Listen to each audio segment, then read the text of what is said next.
Hi, welcome to videocast number 30. I am Nicole, I'm Danielle. and today we're going to talk about newsletter consistency. Quick reminder, we've shifted gears with the videocast and now we're tackling issues that our clients have around business and marketing and the online world in general. So today we're going to answer a question from Erin. She says, the biggest challenge I seem to have consistently is that I can't seem to find the time to do my e-newsletter. I love creating content, but don't have the time since I'm working with clients most of my day. Starting a new newsletter always seems daunting, even though I have a ton of stuff to mine from my blog. Maybe this is more of a mental challenge. So what do you think about that, Danielle? Well, there's definitely a lot of ways that you can totally navigate around that challenge. That's the first thing that comes to my mind. And I do kind of think that it is a mental challenge. When you're thinking about anything that takes away from you working on your business or in your business, I guess, to do the opposite, it's hard to understand, like, well, why would you take the time away from, your clients where, that's kind of one of the most important pieces of your business to do something, on a regular basis, like writing content. I mean, that has to be the biggest challenge for a lot of our clients, is coming up with content in any shape or form, whether it's a newsletter, for their blog, for a new website. It's just if you don't that could be a full-time job. So Yes. but yeah, so I think one of the first things that we were thinking about was automations. Yeah. Especially if, she said she has a blog that's full of stuff that she could mine for info.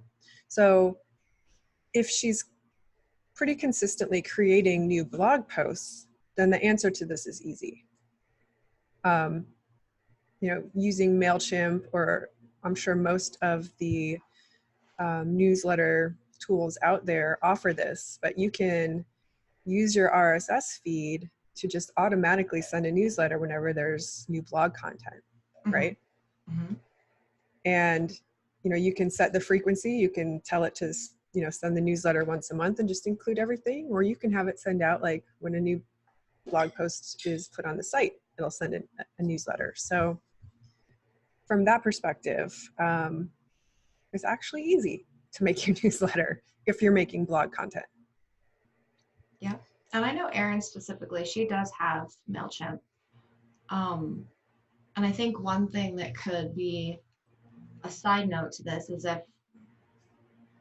for example, every email that you create is going to be more of like a custom composition of some kind.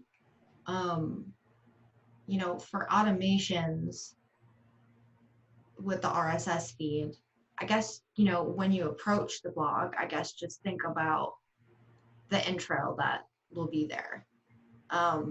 Because if it's enticing enough for your website, it's going to be, just the same when it lands in the email.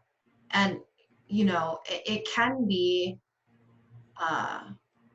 added via, short codes, I guess you would call them, or like little merge fields that MailChimp has. So, I mean, there's some, limitations, I think, if you want to get really complicated with your blog updates, but Yeah, they've got great templates though, so there's no reason they to have like a lot. go nuts with it. They have a lot. It's a pretty good setup. Yeah. And they have so much, they have huge amounts of documentation, like, and I know that even if you don't have a paid account, you can still at some point reach somebody there at support if something is really like confusing or just not working, or you can't find the answer to what you want to do. Yeah. Um, So for the show notes for this, I think we'll include some links to how to do this. Maybe we'll dig into like a couple of the top newsletter offerings out there, and we'll link you to the how to automate your blog posts into newsletters. yeah. And when we were talking before this, you'd mentioned about automations and kind of what people's perceptions are for automation. Yeah, I wasn't I? This earlier. So I think sometimes when, first of all, automation has become like kind of a buzzword. So I think it gets confusing and might seem more complicated than it is. Yeah, Uh, I mean, you can do really complicated sort of automated emails. Um, but I think one of the side things to this is that let's just think of like I'm going to think of one example that is pretty easy to set up that isn't necessarily like a newsletter that you're getting. It's going to be, every time somebody, um, for example, submits their contact information on your website and you get, that notification that says, oh, you have this new lead or whatever. You can set up an automation pretty quickly with that just to say, okay, once they submit their contact information, it automatically gets sent to MailChimp and it sends out, a quick little email that you've set up in there automatically to them, and you can control the time that you send it. And normally those ones are like immediately, but that's just like the one example of something that's outside of a blog. That might seem a little bit more complicated, but it's not. In my mind, that's one of the easier ones. But that's also really good to have too, is just different types of automation emails like that go along with your other pieces of your business online. yeah. They kind of become quick and easy touch points Mm-hmm. where you're just kind of staying in touch with someone. Yeah. And when you use something like MailChimp, you can add a lot more cute graphics. Like I know in some of ours, I've seen you add like a little animated GIF or something, right? Which gives it Yeah. a lot more appeal, I think, because then it's more fun. Yeah. Yeah. People like fun stuff. Yeah. They do. Even the people you think don't like fun stuff, still like fun stuff. Yeah, and they'll remember you more too when you make it Yeah. more fun and give it more personality. Right. So if we could circle back to the beginning of this, where you're talking about business owners finding the time and how they're usually working on their business as opposed to trying to create content for their business, which is just like yet another thing on top of all the things that they have to do. So how would we suggest someone try and find the time for their marketing? So, well, there are probably a billion things to do, which is probably why, again, it is so hard because you could search all day and find a million things to do for this, to make it better, to change it, modify your process, figure out productivity, things like that.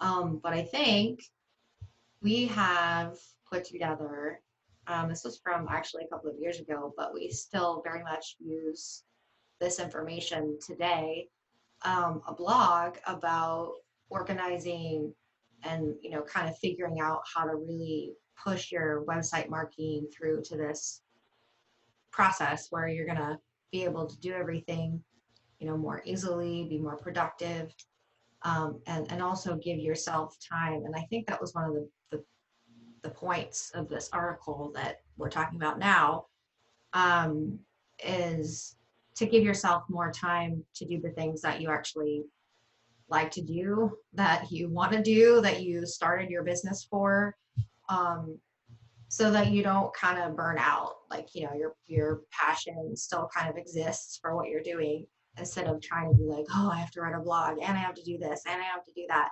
It's more like, okay, I want to do this. that changes your mindset a little bit. And I know a lot of this is from Nicole, from your system that really worked for you when you were feeling a lot of these, similar challenges of having so much to do, so much on your plate. Yeah. Did you want to talk about that? Yeah, I was feeling overwhelmed. Like my days were just out of control. And I learned about the bucket system, which is where you kind of set up time buckets on your calendar for specific things. So, for example, I do Tuesdays and Thursdays for meetings. I do Monday afternoons for admin work. So, in that admin work, I could be doing a blog post or putting together my newsletter, right? And when you kind of set aside these buckets and you're trying to schedule something with someone, it's pretty easy to say, oh, I can't do that Monday afternoon because I'm doing admin work. So then you try to shuffle them to Tuesday or Thursday instead. So when you have this kind of map for your week, it makes it easier to set aside that time. Yeah. And one of our favorite marketers out there, Amy Porterfield, she also recommends doing like a batch system. So let's say you have 4 hours on Monday afternoon, knock out 4 newsletters in an hour each, right? Yeah. And then you're all set for the next, 4 weeks or 4 months or, however you want to portion that out. Yeah. I think one of the probably the biggest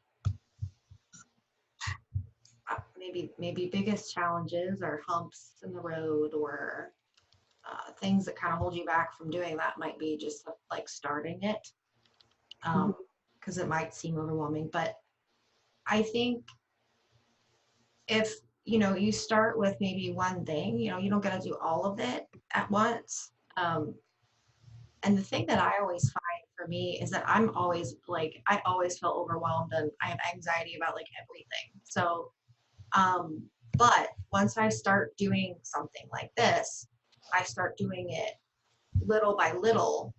And I'm like, oh, then the ideas start flowing and then things start making sense and it becomes easier as you just do it.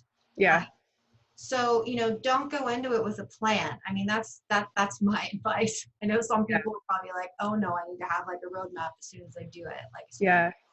Yeah. And then that just kind of holds you back because you feel like you have to have these things in place before you can tackle it. Yeah. You're like planning for your plan, which is complicated. Yeah. I was told about this one trick a while ago that it really helped me with doing artwork. And the trick is like, just commit to 5 minutes, right? Just commit to trying for 5 minutes. And then most likely you're going to keep going, right? Yeah. It just occurred to me that I could share my screen and show the calendar really quick while we're talking about this, where I mentioned the buckets. So these are the buckets I was talking about, where you have the admin work and then specific meetings. So this blue calendar on here is kind of my background where I put meetings, and then the orange is the actual stuff that I'm doing. So just thought I'd give a visual of that real quick. Thank you for sharing that. But one smaller piece I wanted to add to you, and I was doing a quick search here because we've done a lot of video casts, which I'm really excited about. I couldn't remember which one I was thinking of, and one I was thinking of was episode 15 for productivity hacks. Yeah. And it was with Emily Anderson from MLE Insights. And the one thing that stuck out to me that I've done many times since then is actually can go along with your 5-minute rule is to set a timer for yourself. Yeah. My phone is my best friend when it comes to timers and reminders and my calendar. And I know there's other people on our team that do the same thing. Karina and I are like the task people, like for ourselves. We have to remind ourselves of everything. But yeah, that was something I thought of too that could go along really well with, you know, finding the time aspect of this conversation specifically. Yeah, and I mean, it all relates to the newsletter. It all relates to really anything that you're doing, you know, Yeah. that's going to take more than a few seconds to do, which is also another conversation, because this is the thought too, and I'm also going to throw this out there, is I think a lot of people struggle with, just from the experience with our team, we're doing so much stuff that it's hard to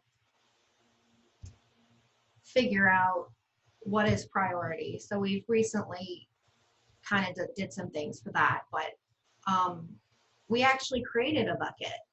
So we created a team bucket for Wednesdays to kind of manage the smaller things that we're doing.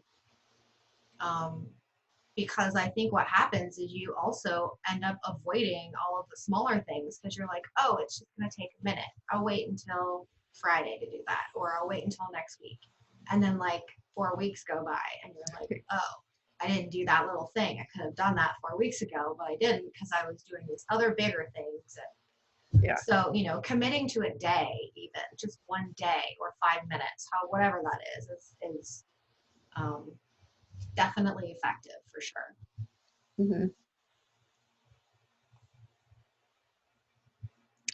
Yeah. Well, so I hope this answers Erin's question. And if you have any other ideas out there on how to find the time and make the time to consistently do something, then please add your thoughts in the comments section on the YouTube video. And we'd love to hear how you're solving this issue. I definitely want to hear. Mm-hmm. I want some comments. Yeah. Even just one. Just make a bucket on your calendar for 5 minutes to make a comment. There you go. There's your first assignment. All right. Yeah. So if you have a online business marketing question or challenge that you'd like us to tackle, then send us a note and we would be happy to help figure out how to solve your issues. Sounds good to me. Thanks for joining us. All right, until next time. See ya. Bye.